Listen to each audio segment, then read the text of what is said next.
ప్రభువైన యేసుక్రీస్తు నామంలో మీ అందరికీ వందనాలు. మనందరికీ తెలుసు, యేసుక్రీస్తు 2000 సంవత్సరాల క్రితం ఈ భూలోకంలోకి వచ్చెను. దాన్ని గుర్తు చేసుకుంటూ మనం క్రిస్మస్ను జరుపుకుంటున్నాము. ఈ భూలోకంలో జన్మించిన వ్యక్తికి మిగతా వాళ్ళు బహుమానాలు తీసుకొని వస్తారు. కానీ ప్రభు అయిన యేసుక్రీస్తు ఒక్కరు మాత్రమే తాను జన్మించినప్పుడు మనకు బహుమానాలు తీసుకొని వచ్చారు. అవి ఏమిటో ఇప్పుడు చూద్దాం. సంతోషము, ఎల్లప్పుడూ సంతోషంగా ఉండండి. 1 దశలోనికు 5:16. హెచ్ అంటే హానరబిలిటీ, మంచితనము, వెలుగు ఫలము, సమస్త విధములైన మంచితనము.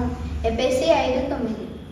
ఆర్ అంటే రైట్నెసెస్, విశ్వాసము, విశ్వాసము లేకుండా దేవునికి ఇష్టడైనట అసాధ్యము.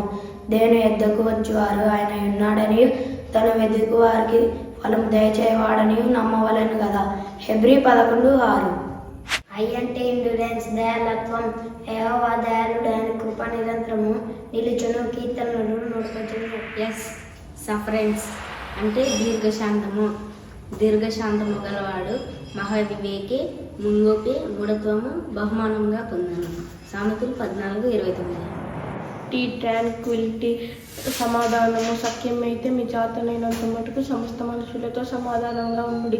హెబ్రీయులకు 12:18. ఎం అంటే మీక్నెస్, నేను సాత్వికుడను, దీన మనసు గలవాడను గనుక మీ మీద నా కాడి ఎత్తుకొని నా యొద్ద నెరవేర్చుకొనుడి, అప్పుడు మీ ప్రాణమునకు విశ్రాంతి దొరుకును.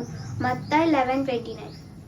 అంటే దేవుడు ప్రేమ కలిగిన వాడు, ప్రేమ లేనివాడు దేవుని ఎదగడు.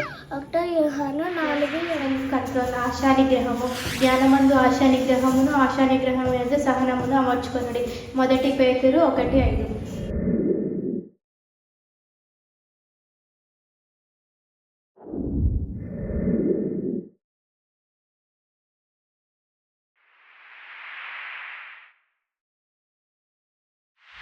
Praise the lord. Happy Christmas.